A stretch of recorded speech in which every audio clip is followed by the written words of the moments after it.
오늘 우리에게 주시는 하나님의 말씀입니다. 마태복음 14장 15절에서 23절까지의 말씀입니다.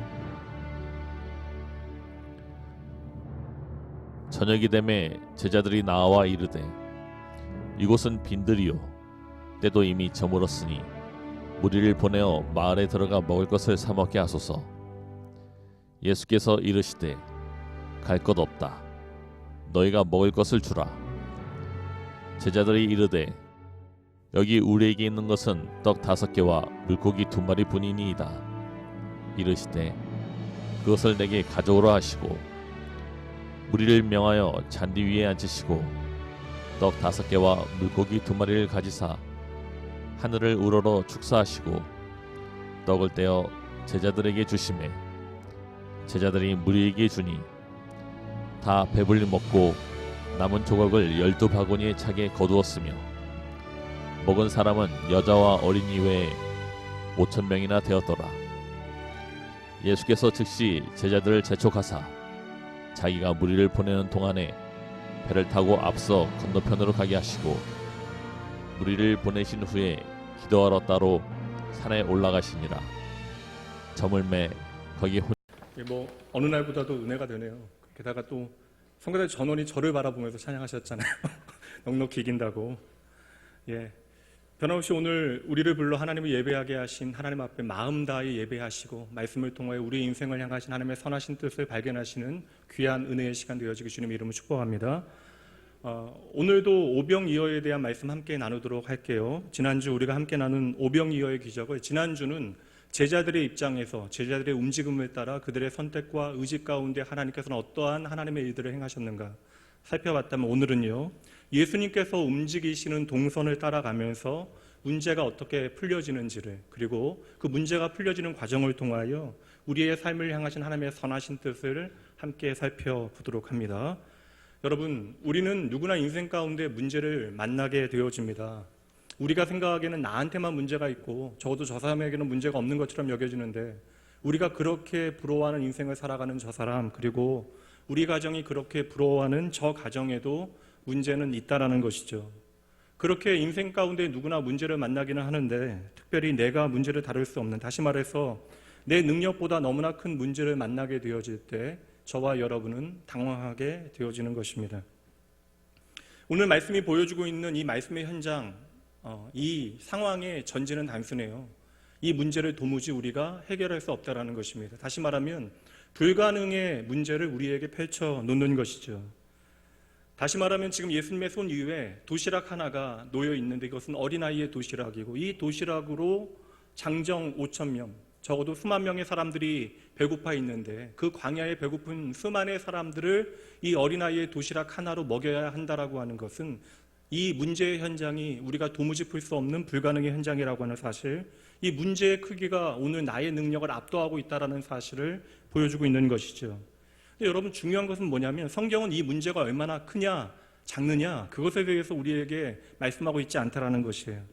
이렇게 지독히 큰 문제를 우리가 오늘 어떻게 바라보고 다루느냐에 따라서 전혀 다른 결과를 만들어낼 수 있다는 사실을 주님께서는 친히 우리에게 말씀해 주고 계시는 것입니다. 그러므로 오늘 우리가 닥쳐온 문제에 집중하지 아니하고 예수님께서 움직이셨던 동선을 따라가면서 문제 해결의 원리가 무엇인지, 특별히 오늘 성가대가 찬양한 대로 넉넉히 이길 수 있는 승리의 비결이 무엇인지 함께 말씀을 살펴보도록 하죠. 첫 번째 원리입니다. 그것은 바로 시선의 위치를 제대로 잡으라는 것이에요. 주님께서 오늘 저와 여러분에게 너희가 인생의 커다란 문제를 만나게 되어질 그때에 가장 먼저 시선의 위치를 잘 잡아야 한다라고 말씀해 주고 계십니다.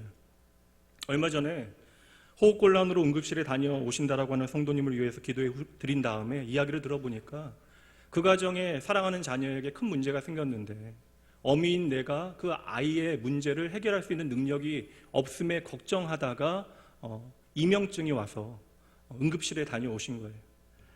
성공한 사업자가 이제는 내가 이 사업에서 어느 정도 성공했다라고 생각할 그때에, 새로 산 차를 타고 가는 그때에 갑자기 공황장애가 와서 119에 내가 스스로 전화해야 하는 상황이나, 모르고 있던 폐쇄공포증을 내가 아무런 문제가 없다라고 여겼는데 MRI 검사를 하다 보니까 내가 폐쇄 공포증이 있다라고 하는 사실을 50대가 되어져서나 확인하게 되어진 그 건장한 중년의 성도도 결국은 내가 인생 가운데 만나게 되어지는 문제들을 내가 도무지 해결할 수 없다라고 하는 사실, 그 문제에 어느새 압도당한 자신의 모습을 그러한 사건들을 통하여 확인하게 되어지는 것이죠. 여러분, 이건 믿음의 문제하고 좀 다른 문제인 것 같아요. 오늘도 제가 이야기 듣긴 교회 권사님들 중에 두 분이 이명증으로 갑자기 예배를 드릴 수 없다라고 연락을 받았는데 왜 이렇게 이명증이 많으신 거예요, 요새는? 오늘 예수님께서는 우리의 인생을 해결하는 첫 번째 단추로 가장 먼저 보여주시는 것이 바로 시선의 동선을 우리에게 보여주시는데, 말씀 함께 보도록 합니다. 마태복음 14장 19절 말씀 제가 읽어드립니다. 무리를 명하여 잔디 위에 앉히시고 떡 5개와 물고기 2마리를 가지사 하늘을 우러러 축사하시고 떡을 떼어 제자들에게 주심에 제자들이 무리에게 주니. 아멘. 자, 예수님께서 우리에게 가장 먼저 보여주시는 예수님의 움직이시는 동선을 살펴보면요, 말씀해 보니까 하늘을 우러러라고 말씀하고 있어요. 여기서 하늘을 우러러라고 하는 말씀은 단순히 시선이 움직이는 그 시선의 움직임 자체를 우리에게 보여주는 것이 아니라 우리 인생의 수많은 문제들 가운데 내가 있어야 할 곳이 어디인가를 기억하고 이 문제를 다루실 수 있는 하나님께로 나의 시선을, 나의 관점을 옮겨 놓았다라고 하는 그 의미를 이 7글자 하늘을 우러러라고 하는 단어에 담아 놓으신 것입니다. 오늘 우리가 풀어야 하는 수많은 문제들, 그것이 내 사랑하는 자녀의 문제이든 경제의 문제이든 일터의 문제이든 관계의 문제이든 간에 그 문제들을 향한 대부분의 우리의 시선은 단 한 가지, 무엇입니까? 아마 내가 그 문제를 풀 수 없다라고 하는 사실을 깨닫게 되어지는 그 순간으로부터 우리의 마음에 자리 잡게 되어지는 것, 그리고 커가는 것은 아마도 좌절일 것이에요. 내가 도무지 이 문제를 풀어낼 수 없구나. 그렇게 좌절하는 마음에 대하여 성경은 낙심이라고 말씀하고 있습니다.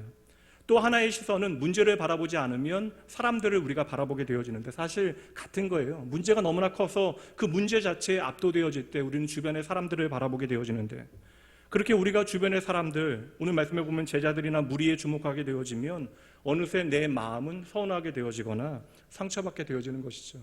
내가 이렇게 어려운데 적어도 저 사람만큼은 내 어려움을 돌아봐야 할 것 같은데, 이렇게 문제 가운데 그 문제를 바라보게 되어지면 우리는 낙심하게 되어지고 좌절하게 되어지는 것이고, 그때 사람들을 바라보게 되어지면 서운해지거나 상처받게 되어지는 것이죠.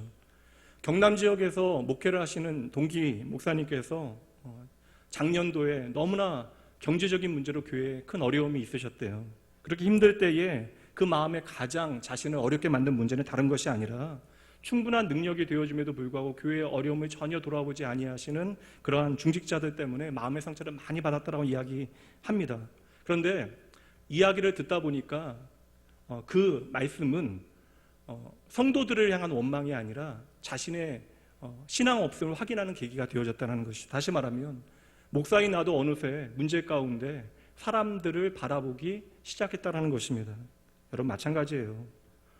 오늘 내가 여러 가지 문제 가운데 내 마음이 낙심하고 상처받고 어려움 가운데 있다면 나의 감정들을 잘 점검해 보시면 내가 오늘 무엇을 바라보고 있는가에 대한 답을 여러분 스스로 찾게 되어질 것입니다. 오늘 우리가 인생의 문제를 만나게 되어질 때 당장 그것이 너무나 힘든 문제예요. 경제의 문제이고 자녀의 문제이고 가정의 문제이고 관계의 문제이고, 그 문제들이 너무나 버거워서 그 문제들에 우리의 시선을 빼앗기게 되어졌는데, 오늘 주님께서는 도리어 그 문제 자체를 우리에게 바라보지 마라, 너희도 주목하지 마라라고 가장 먼저 말씀해 주신다라는 것이죠. 그 감당 못할 문제의 현실 가운데 지금 당장 주님의 손 위에는 전혀 해결의 도구가 되어지지 못하는 어린아이의 도시락 하나가 올라와 있고, 지금 그 시선 너머에는 수만 명의 사람들이 눈에 들어오고 있는데 주님께서는 그 모든 문제로부터 자신의 시선을 먼저 떼어내시는 것이죠. 그리고 이 문제를 다루실 수 있는 분을 향하여 하늘을 우러러 자신의 시선의 위치를 다시 잡아내십니다. 이것이 오늘 말씀이 보여주고 있는 넉넉히 이기는 문제 해결의 첫 번째 원리가 되어지는 것이에요. 저와 여러분은 연약하죠. 그래서 때때로 우리는 우리 인생 가운데 내가 해결할 수 없는 문제들을 만나게 되어질 때에 내 마음과 시선이 그 문제에 가서 박혀버리게 되어집니다. 그때 여러분, 그것이 기도가 되어졌건 말씀이 되어졌건 예배가 되어졌건 간에 여러분 반드시 기억하셔야 돼요. 어서 빨리 여러분의 마음에 그 시선을 그 문제로부터 빨리 떼어내야 하는 것입니다. 그래야 그 문제를 친히 우리를 위하여 다루실 수 있는 더 크신 하나님을 우리가 바라보게 되어지는 것이에요. 그렇게 문제로부터 우리의 시선을 돌려서 크신 하나님, 살아계신 하나님을 바라보기 시작할 때 바로 그때로부터 오늘 우리를 위하여 일하시는 하나님을 만나게 되어지는 것입니다. 그럼 저의 이야기가 아니라 성경이 보여주는 증거들을 살피도록 합니다. 시편 말씀 보도록 할 거예요. 시편은 여러분 단순히 고백이 아닙니다. 하나님을 신뢰하는 한 개인이 자신의 삶 가운데 하나님을 만나게 되어지고 자신의 열망을 하나님 앞에 고백하는 내용들이에요. 시편 121편 1절과 2절 말씀이요. 내가 산을 향하여 눈을 들리라. 나의 도움이 어디서 올까? 나의 도움은 천지를 지으신 여호와에게서 오로다. 지금 시인은 아주 심각한 상황을 맞닥뜨렸습니다. 내 인생에 어떠한 도움도 찾지 못하는 순간, 도무지 나에게 닥쳐온 문제를 내가 해결할 수 없는 그 순간. 그런데 여러분, 이어지는 말씀에 보니까 3절 말씀부터 마지막 말씀까지 하나님께서 너를 상하지 않게 하시고 너의 환난을 보호하시고 막아주시되 너의 출입을 지금부터 영원까지 지키시겠다라고 약속해 주시는데요. 이 하나님의 약속의 말씀이 이어지는 그 시작을 잘 보세요. 1절 말씀 다시 보시죠. 내가 산을 향하여 눈을 들리라. 이 산이 어떤 산일까요, 여러분? 시온산이죠. 바로 이스라엘 백성들에게는 하나님의 임재를 상징하는 산입니다. 그 산을 바라볼 때마다 하나님께서 여기에 계신다라고 하는 사실을 이스라엘 백성들은 기억하게 되어지는 것이죠. 그러므로 여러분, 시인이 나에게 닥쳐온 모든 문제 가운데 결단하고 있는 것은 단 한 가지네요. 내 인생의 수많은 문제 가운데 그것들에 내 시선 다 빼앗기지 아니하고 오직 나의 모든 문제의 해결자 되신 여호와 하나님만을 내가 믿음으로 바라보겠다. 그것을 결단하고 있는 것이에요. 말처럼 쉬운 일은 아니지만 땅에 박혀 있었던 우리의 시선을 떼어내어 눈을 들어 하늘 아버지를 바라보기 시작합니다. 그렇게 다른 것이 아니라 시선 하나의 위치를 바꾸게 되어지니 그때로부터 여호와 하나님께서 나를 위하여 움직이시겠다라고 약속해 주시는 것이죠. 그러므로 여러분, 오늘 우리가 각자 맞닥뜨리고 있는 문제들이 얼마나 크고 작은가는 중요한 문제가 아닙니다. 문제의 크고 작은 그 사이즈가 문제가 되어지는 것이 아니라 그것과 상관없이 우리가 가장 먼저 해야 하는 일이 무엇인지를 예수님께서는 친히 당신의 움직임을 통하여 우리에게 교훈하고 계시는데, 그것은 바로 이 땅의 모든 문제로부터 나의 시선을 떼어 이 문제를 다루실 수 있는 하늘 아버지께 우리의 시선을 두어야 한다는 것이죠. 요한복음 11장 말씀에 보면 여러분, 나사로의 죽음과 부활의 사건이 등장합니다. 여러분, 그 사건의 현장은 어떠한 사건이에요? 절대적인 절망의 사건, 우리의 인생의 마지막 최악의 최대의 문제, 죽음의 문제가 지금 한 가정에 닥쳐왔어요. 그곳에서 주님의 동선이 어떻게 움직이시는가를 잘 보셔야 합니다. 말씀 보도록 하죠. 요한복음 11장 39절부터 읽습니다. 예수께서 이르시되 돌을 옮겨 놓으라 하시니 그 죽은 자의 누이 마르다가 이르되 주여 죽은 지가 나흘이 되었음에 벌써 냄새가 나나이다. 예수께서 이르시되 내 말이 내가 믿으면 하나님의 영광을 보리라 하지 아니하였느냐 하시니 돌을 옮겨 놓으니 예수께서 눈을 들어 우러러 보시고 이르시되 아버지여 내 말을 들으신 것을 감사하나이다. 아멘. 지금 문제가, 특별히 죽음의 문제가 나에게 닥쳐와서 이미 시신이 썩어 냄새가 진동하고 있는데, 성경에서 보여주고 있는 문제 해결의 첫 번째 움직임은 무엇입니까? 주님께서는 그 시선을 문제로부터 떼어내시는 것이죠. 그것이 바로 41절 말씀대로 우러러 하늘을 바라보셨다라는 것이에요. 문제의 현장 가운데 주님께서는 가장 먼저 그 시선을 하나님 아버지께 고정하고 계시는 것이죠. 이것이 바로 오늘 우리의 문제를 만나게 되어질 때 그 문제를 풀 수 있는 첫 번째 믿음의 원리가 되어지는 것입니다. 우리가 예수를 믿음으로 이 자리에 모여 있습니다. 그럼 여러분, 우리가 하나님 앞에 왜 기도하게 되어지나요? 오늘 우리의 삶 가운데 기도라고 하는 것이 어떠한 의미를 가지고 있습니까, 여러분?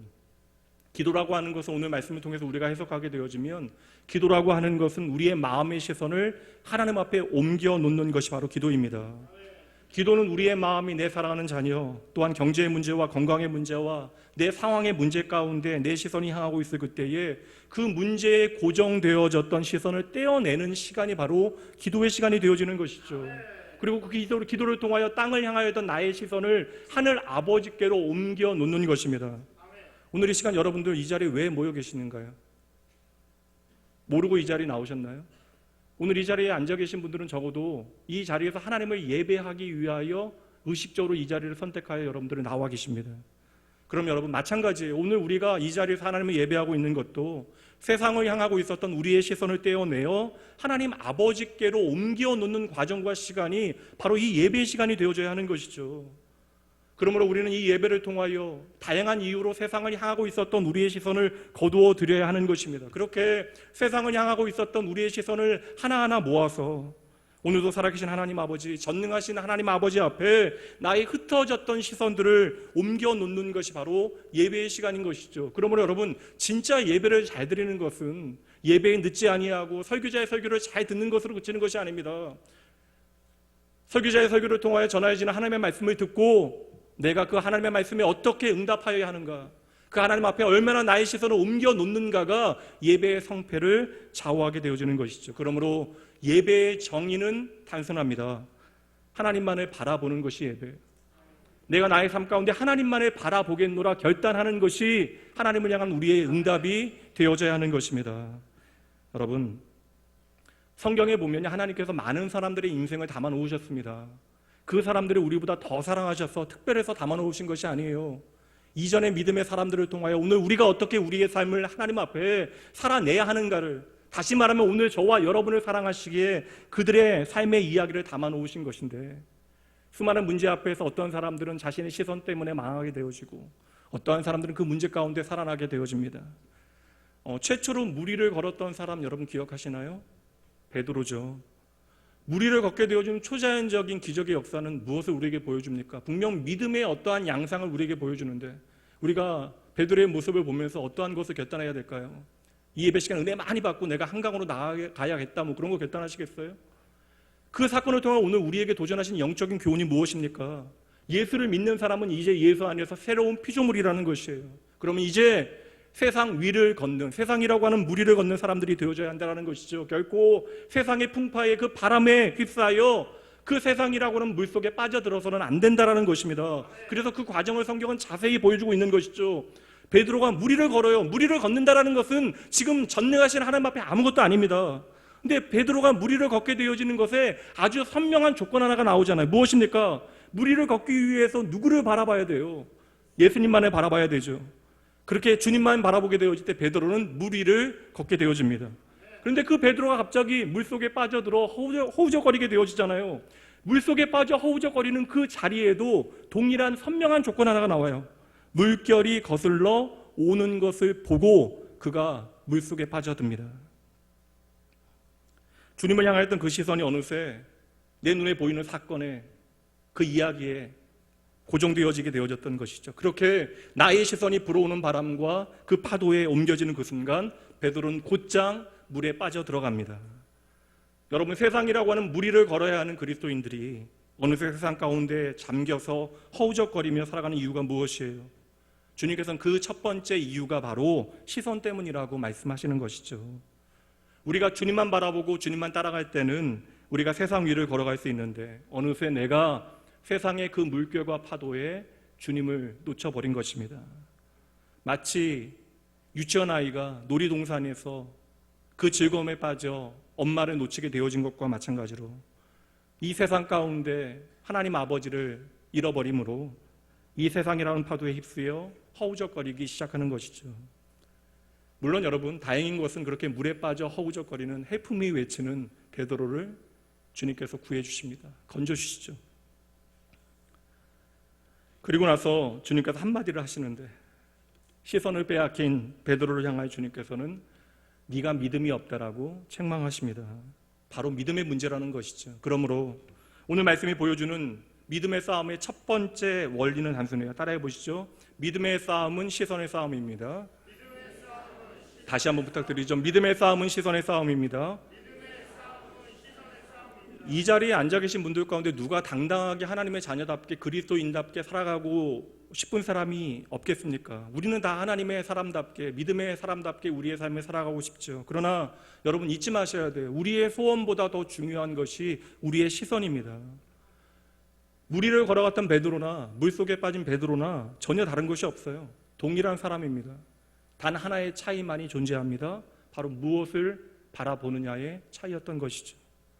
오늘 베드로와 같은 부르심 가운데 있는 저와 여러분의 삶에 때때로 하나님께서 문제를 허용하신 이유가 무엇입니까? 많은 그리스도인들이 고민하잖아요. 하나님께서 나를 그렇게 사랑하신대요. 죽기까지 나를 사랑하신대요. 그 증거가 예수 그리스도와 그분의 십자가입니다. 그렇게 죽기까지 나를 사랑하시는데 왜 내 삶에 나를 이렇게 힘들게 하는 문제를 던져 놓으시냐는 것이죠.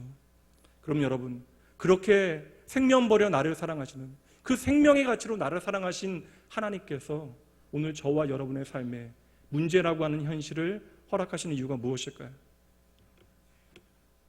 나의 인생의 문제들을 통하여 오늘 과연 내가 무엇에 나의 시선을 두고 살아가는지, 오늘 내가 진짜로 의지하고 살아가고 있는 것이 무엇인지를 깨닫게 하시려는 것입니다. 사랑하는 성도 여러분, 수많은 문제 가운데 나의 시선을 세상에 빼앗기지 아니하고 이 문제 가운데 도리어 끊임없이 이 문제를 다루시는 하나님께 나의 시선을 두는 연습을 시키시기 위하여, 다시 말하면 저와 여러분을 하나님의 자녀답게 오늘도 자라나게 하시기 위하여 때로는 하나님께서 우리의 삶에 우리가 감당할 수 있는 문제들, 오늘 우리는 감당할 수 없는 것처럼 여겨지나 친히 우리가 감당할 수 있는 문제들을 허락하신 것입니다. 사사기의 말씀에 보면 가장 문제적인 사사 한 명이 등장해요. 물론 그 사사 전부가 대부분 문제가 있지만 가장 사사기에 많은 분량에 기록되어지고 있는 한 사람, 문제적 사사 삼손을 우리가 만나게 되어지는데요. 나면서부터 구별되어진 나실인, 그런데 그 나실인이 그렇게 세상에 눈을 두고 살아간다고요. 나면서부터 민족의 구원자로 부름받았음에도 불구하고 그의 시선은 언제나 세상을 향하게 되어집니다.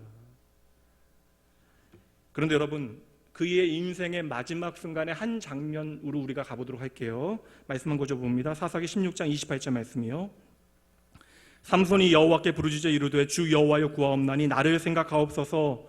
하나님이여 구하옵나니 이번만 나를 강하게 하사 나의 두 눈을 뺀 블레셋 사람에게 원수를 단번에 갚게 하옵소서 하고, 지금 삼손은 사로잡혀 두 눈을 잃게 되어집니다. 다시 말하면 그 눈에 더 이상 아무것도 보이지 않는다라는 거예요.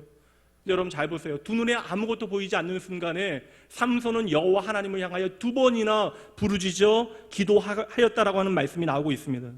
다시 말하면 더 이상 내가 의지할 수 있는 나의 주어진 육신의 능력 자체가 사라진 것이에요. 그리고 내가 그렇게 의지하고 바라봤던, 내가 사모했던 세상이 더 이상 내 눈에 보이지 않아요. 그런데 여러분, 그 순간 도리어 나의 마음의 시선은 여호와 하나님을 향하게 되어진 것이죠. 더 이상 블레셋이라고 하는 문제나 내가 능력이 없다라고 하는 현실을 바라보게 되어지는 것이 아니라 내 마음의 문제로부터 시선을 떼어내어 두 번이나 여호와 하나님의 이름을 부르짖으면서 하나님만을 바라보며 나아갈 때 하늘의 능력이 그에게 임하게 되어지는 것을 여러분 보셔야 돼요. 기억하셔야 합니다. 하늘을 바라보는 시간은요, 절대 우리에게 늦는 법이 없습니다. 세상 저와 여러분을 향하여 그 세상이 이제 다 끝났다 이야기하는 그 순간, 세상적으로는 모든 것이 다 끝장난 것처럼 보여지는 그 시간에도 여호와 하나님을 바라보는 때가 하나님께서 역사하시는 때임을 믿으셔야 돼요. 그러므로 다시 한번 말씀드립니다. 우리가 하늘을 우러러 하나님만을 바라보는 시간은 절대 늦는 법이 없습니다. 문제 가운데 우리가 모든 것을 상실하게 되어지는 그 순간이 바로 하나님을 바라보게 되어진다면 우리를 향하신 하나님의 가장 선하신 시간임을 여러분 잊지 마셔야 돼요. 여러분, 우리가 예수를 믿는다는 것이 무엇입니까? 물론 여러분, 우리가 예수 믿고 구원받게 되어진 거 감사하죠. 영원한 하나님의 나라를 바라보는 것도 감사한 일입니다. 그러나 하나님의 나라를 바라보는 저와 여러분은 오늘 여기에서 우리의 삶의 시간들을 때로는 버겁게 살아내야 돼요. 그렇다면 여러분, 우리가 오늘 여기에서 하나님을 믿는다라고 하는 것은 과연 어떤 의미겠어요? 바로 하나님을 믿는다라는 것은 우리의 시선이 바뀌는 것입니다. 이제 여러분의 눈에 누구를 담고 살아가고 있는가가 바로 믿음의 내용이 되어지는 것이죠. 내가 하나님을 믿는다 하면서도 내가 늘상 주만 바라볼지라 노래한다 할지라도 우리가 여전히 세상만 바라보기에 좌절하고 낙담하고 한탄하고 있는 것은 아닙니까? 여러분, 저는 확신합니다. 하나님의 은혜를 체험하게 되어지면 가장 먼저 바뀌게 되어지는 것이 우리의 시선이어야 합니다. 바로 예수 그리스도의 복음의 능력은 가장 먼저 우리의 시선을 바꿔놓는 능력이 되어지는 것이죠. 하나님께서는 오늘도 우리의 시선을 고치시고 계시면 여러분 믿으셔야 돼요. 끊임없이 바람 불고 세차게 파도치는 세상을 향하던 나의 시선을 어느 순간 하나님께서는 그 모든 시간들을 통하여 오직 나의 변함없는 반석 되신 여호와 하나님만을 바라보게 하시는 것이죠. 그러니 여러분, 그것이 예배이든 기도이든 말씀이든 섬김이든 봉사이든 나의 시선을 하나님 앞에 올려드리고 하나님만을 바라보게 되어질 때 하나님께서는 반드시 저와 여러분을 위하여 움직이시고 일하시는 하나님의 이름을 믿으시기 바랍니다. 이제 두 번째 원리로 넘어가 보도록 합니다. 예수님께서 문제의 현장이 아니라 가장 먼저 하나님을 바라보시는 것이 첫 번째 원리. 그렇게 첫 번째는 우리의 시선의 방향이 무엇을 향하여 움직여야 하는가를 말씀해 주고 있고요. 두 번째는 그렇게 하나님을 향하여 움직인 시선에 무엇이 담겨야 하는가, 그 시선의 내용을 우리에게 말씀하고 있는데, 시선의 위치가 하늘이라면 두 번째 그 시선의 내용이 무엇이어야 하는가에 대해서 말씀하고 있습니다. 다시 한번 19절 말씀해 보시면 그 시선의 내용이 무엇이어야 하는가를 우리가 발견하게 되어질 것이에요. 무리를 명하여 잔디 위에 앉히시고 떡 5개와 물고기 2마리를 가지사 하늘을 우러러 축사하시고 떡을 떼어 제자들에게 주심에 제자들이 무리에게 주니, 여러분 그냥 보면 잘 안 보이긴 하는데 원어 성경에 보면 시선의 내용이 무엇인지를 우리가 정확하게 확인하게 되어집니다. 예수님께서 문제 가운데 자신의 시선을 띄어 어떻게 하셨죠? 가장 먼저 하늘을 우러러 보셨습니다. 그리고 하늘을 우러러 보신 다음에 예수님께서 무엇을 하고 계십니까? 시선을 하늘에 고정하시고 하신 일이 말씀해 보니까 축사하셨대요. 이 축사하셨다라고 하는 그러한 말씀이 사복음서 마태, 마가, 누가복음, 요한복음에 다 나오는데, 공간복음이라고 불리어지는 마태, 마가, 누가복음에 사용되는 단어와 요한복음에 사용되는 단어가 달라요. 마태, 마가, 누가복음에는 율로게오라고 하는 단어가 사용되고 있고, 요한복음에는 유카리스테오라고 하는 단어가 사용되고 있습니다. 내용은 모르겠어도 여러분, 단어가 다르다는 것은 여러분 소리로 들어서 아시겠죠? 왜 그러세요 여러분? 먼저 오늘 본문의 말씀 마태복음에 율로게오라고 하는 단어가 나오는데, 풀어드리면 유라고 하는 단어는 자리라고 하는 단어예요. 선하다라고 하는 단어이고요. 그리고 로게오라고 하는 단어는 말하다라고 하는 단어입니다. 그래서 말을 그냥 그대로 뜻을 풀어보면 잘 말하다, 선하게 말하다, 좋게 말하다라고 하는 뜻이에요. 근데 이 율로게오라고 하는 단어가 신약 성경에서는 찬양하다라고 하는 단어도 대부분 번역이 되어진다고요. 그럼 여러분, 찬양이 무엇인지 정의할 수 있죠. 찬양이 무엇이에요? 하나님에 대하여 우리가 잘 말하다, 좋게 말하다, 선하게 말하다, 하나님을 칭찬하다, 그게 찬양이에요. 그러니까 여러분, 우리가 소리를 내서 하나님을 높여드리는 것도 중요하지만 우리의 고백 가운데 어떠한 내용이 담겨져야 하는가가 참으로 중요한 것이죠. 그렇게 우리의 시선을 예수님께로 고정한 다음에 주님께서 다음 하신 일이 무엇이라고 말씀하고 있어요? 바로 찬양이라는 거예요. 그리고 요한복음에는 유카리스테오라고 하는 단어가 사용되고 있는데, 이 유카리스테오도 같은 단어입니다. 결국 찬양하다라고 하는 단어인데 조금 더 세밀해요. 이 찬양이 어떠한 찬양인지를 말씀하고 있어요. 유카리스테오는 감사의 찬양이 되어지는 것입니다. 그러면 여러분, 율로게오와 유카리스테오가 강조하고 있는 것이 무엇이냐면, 하나님을 향하여 지금 찬양해야 되는데 그 찬양의 내용이 무엇이어야 한다는 거예요? 바로 감사의 찬양이어야 한다는 것이죠. 그러니 여러분, 지금 오병이어의 문제 가운데 주님께서는 가장 먼저 시선을 하나님 앞에 고정하시고 뭘 하고 계세요? 하나님 향해 감사의 찬양을 드리고 계시는 것이죠.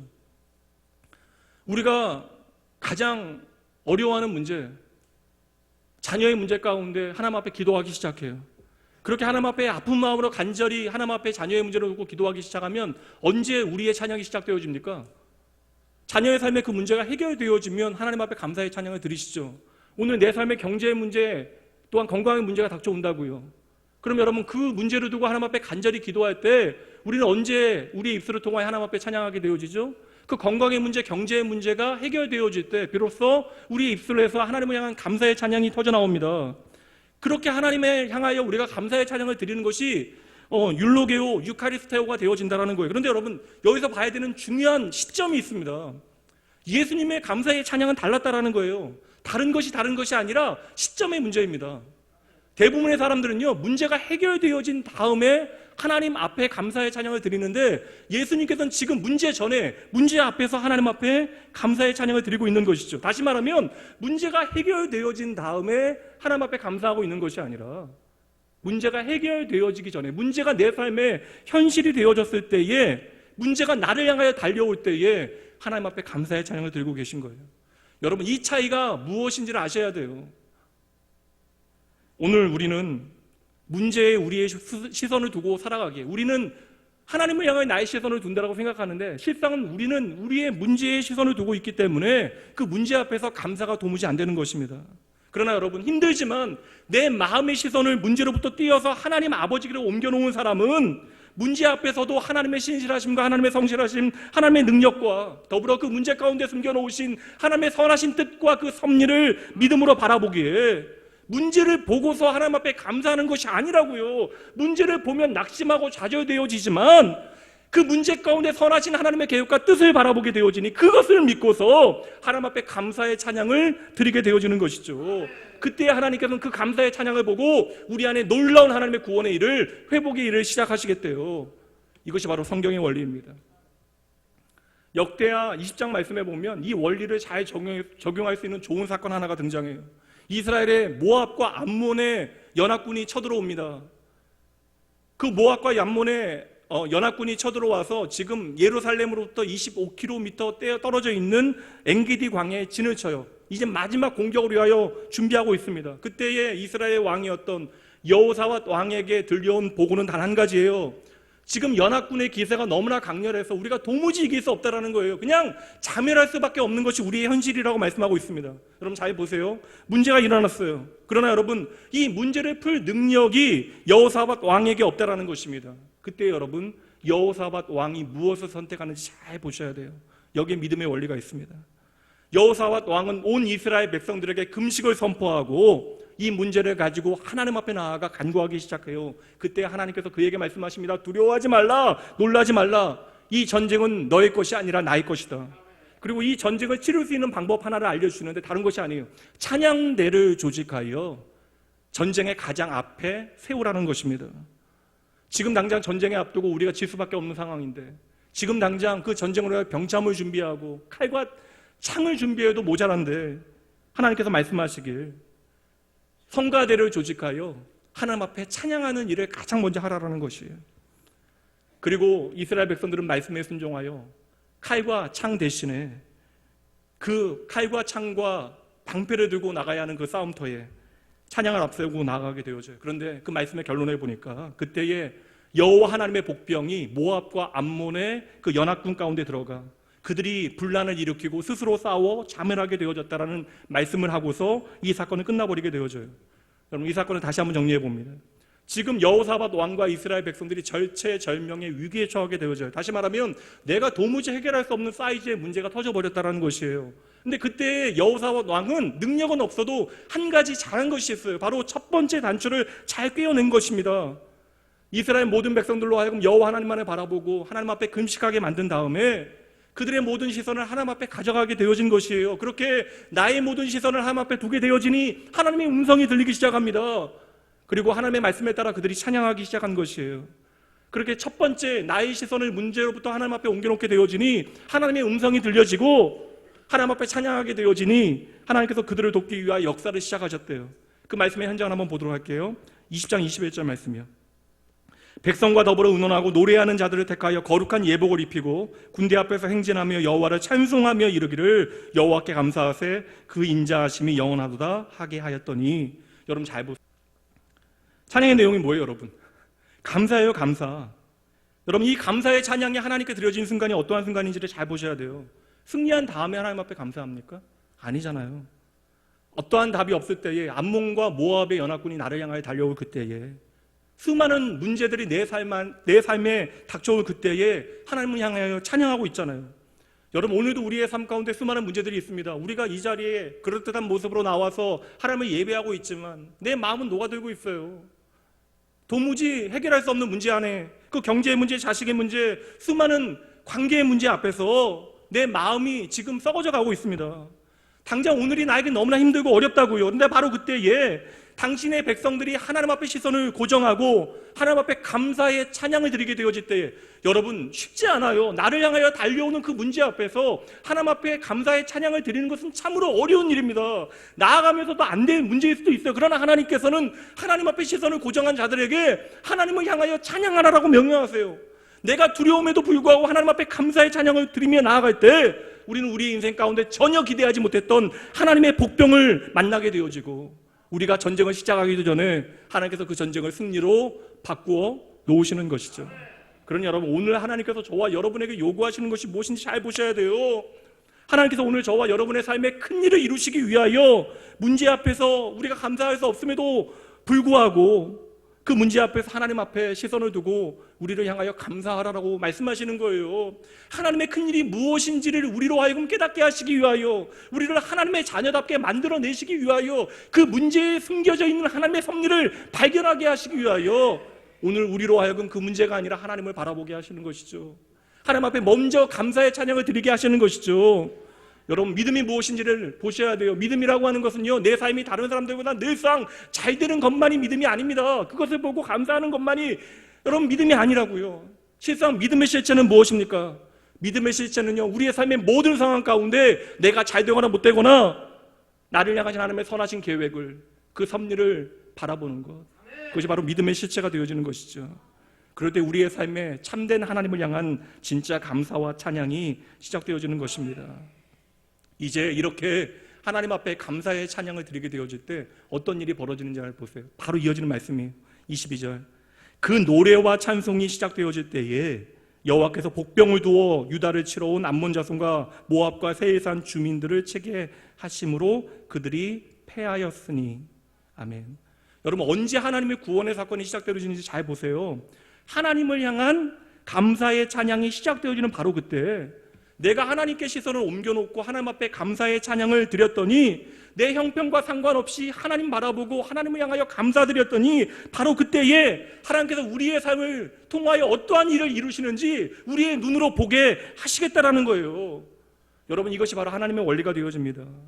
여러분, 그러므로 잊지 마셔야 돼요. 하나님께서 저와 여러분을 사랑하시는 증거가 무엇인지 더 깊이 깨달아내셔야 합니다.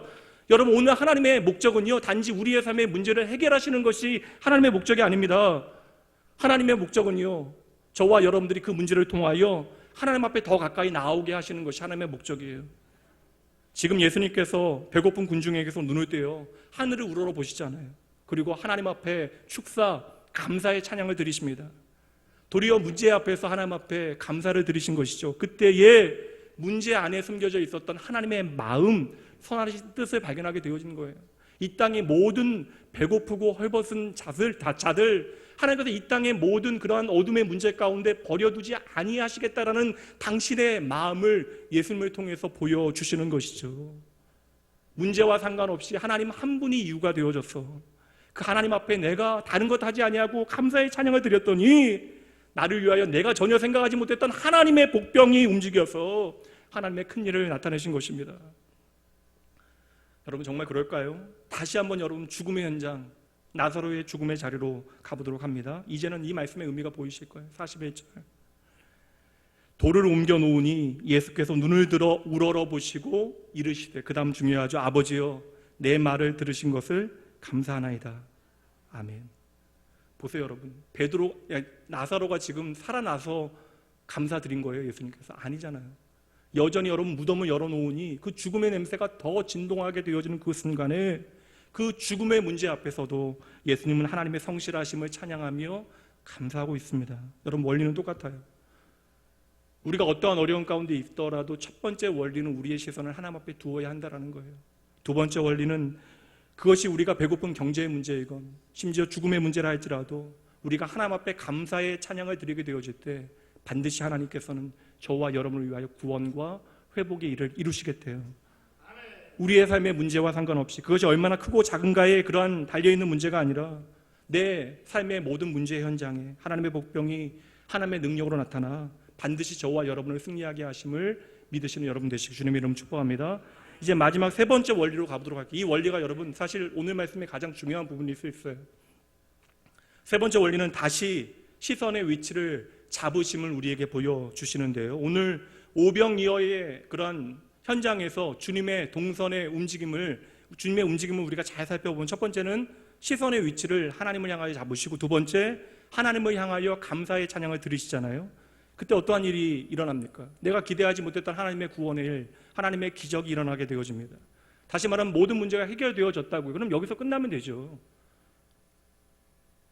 어린아이의 도시락 하나로 수만 명의 사람들이 먹고요, 12광주리가 남았대요. 12광주리가 중요한 것이 아니라 아무것도 없는 그 현장에 모든 사람들이 먹고도 풍요와 윤택이 흘러넘치고 있다는 것이죠. 이제 다 끝난 거예요.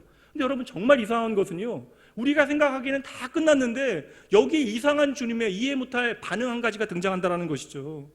이것이 바로 오병이어의 기적을 마무리하시는 주님의 모습입니다. 22절과 23절 말씀 보시죠.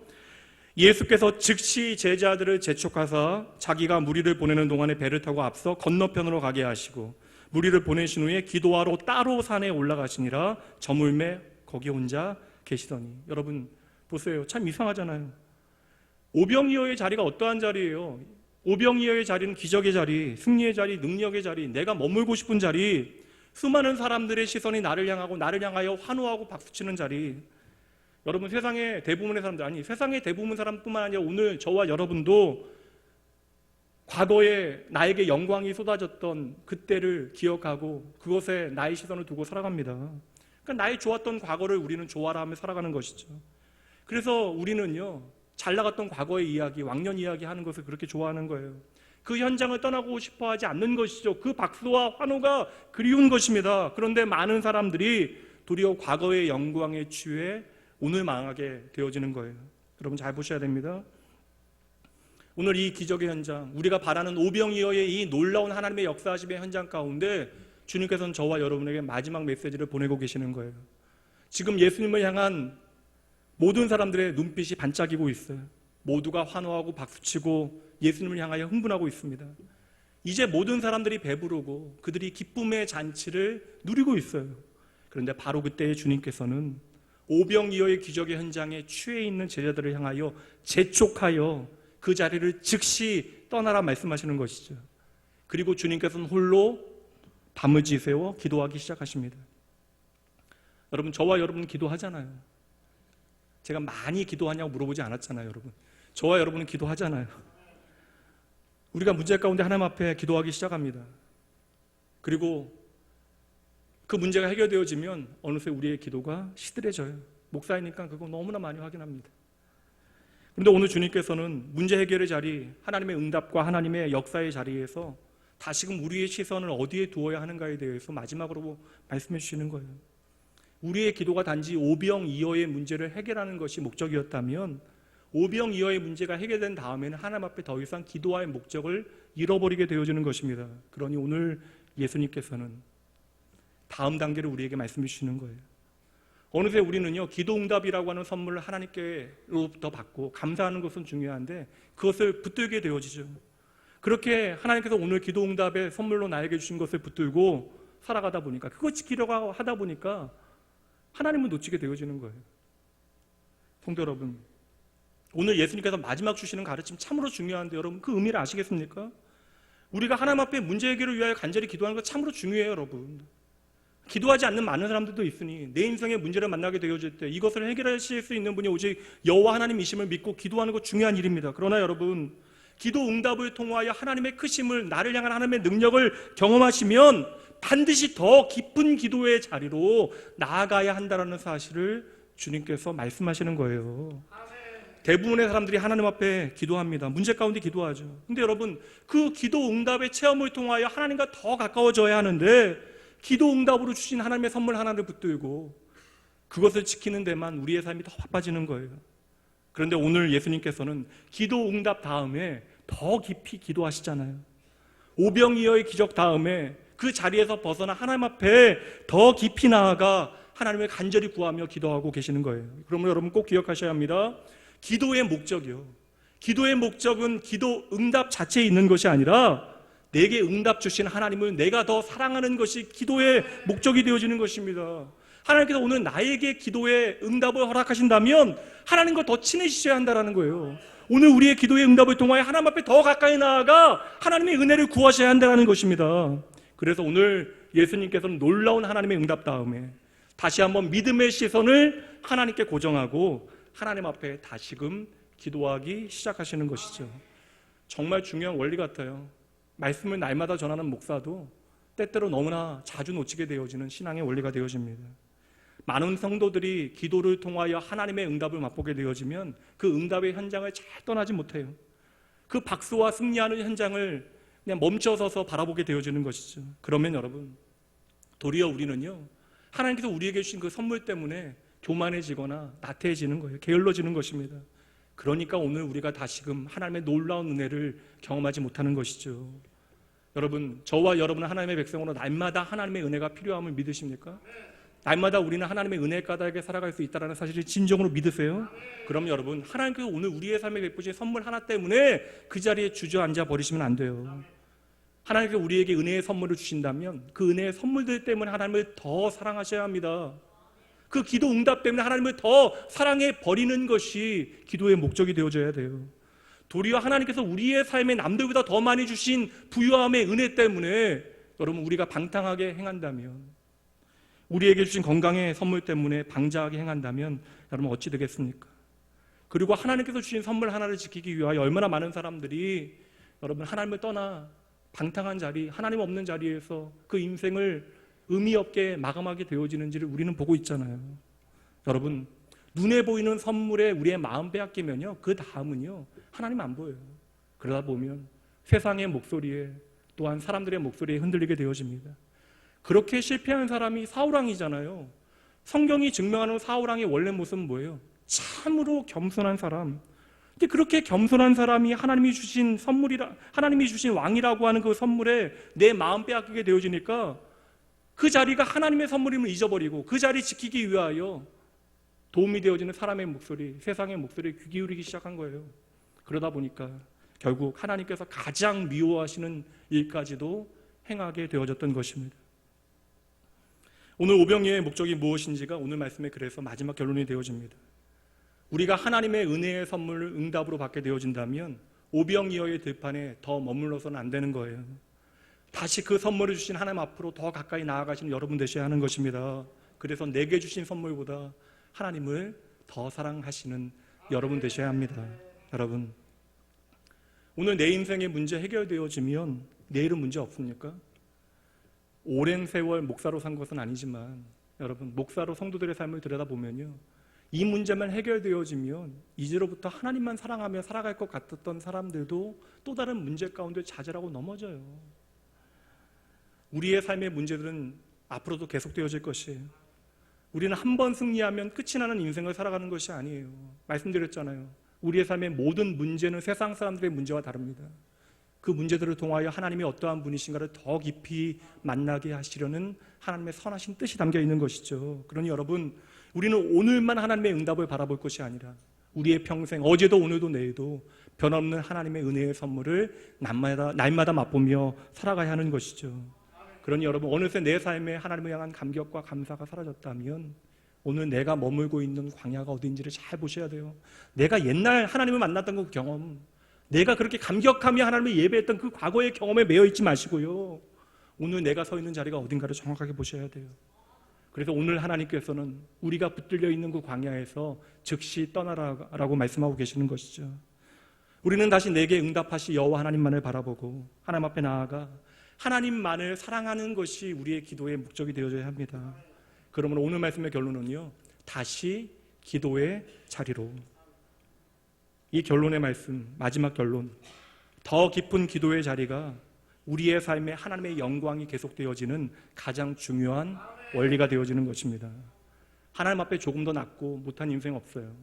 결국 하루하루 하나님 앞에 어떠한 자의 모습으로 살아가는가가 우리의 삶을 이제 결론짓게 되어질 것입니다. 이 시대 가운데 하나님 없다 이야기하는 사람들이 참으로 많아지는 이 시대, 특별히 사람들의 마음 가운데 종교성이 사라지고 있는 이 시대 가운데 하나님께서 과연 어떠한 사람들을 찾으실까요? 하나님께서 그 삶에 놀라운 하나님의 기도의 응답을 허락하신 이후에도 여전히 하나님께 시선을 드리고 하나님의 변함없는 기도 응답을 위하여 하나님을 더 사랑하기로 작정해버리는 사람, 그 한 사람은 오늘도 하나님은 변함없이 찾고 계시는 거예요. 여러분, 저나 여러분이나 앞으로도 여러 가지 문제 가운데 좌절하고 낙담하게 되어지는 순간들이 있을 것입니다. 그러나 내가 나를 포기하게 되어지는 그 순간에도 여러분, 하나님께서 결코 여러분 포기하지 아니하심을 잊지 마세요. 하나님은 여러분을 너무나 사랑하십니다. 그러므로 하나님께서는 날마다 여러분을 더 가까이 하나님께로 인도해 내실 것이에요. 날마다 계속해서 승리하기 위하여, 오늘도 내일도 하나님의 변함없는 영광을 맛보기 위하여 기도 응답이라고 하는 선물보다 하나님께 시선을 고정하고 하나님 앞에 감사의 찬양을 드리며 하나님을 더 사랑하시는 여러분 모두가 되어주시길 주님의 이름으로 축복합니다. 이 시간 그 하나님 함께 찬양하도록 하시죠.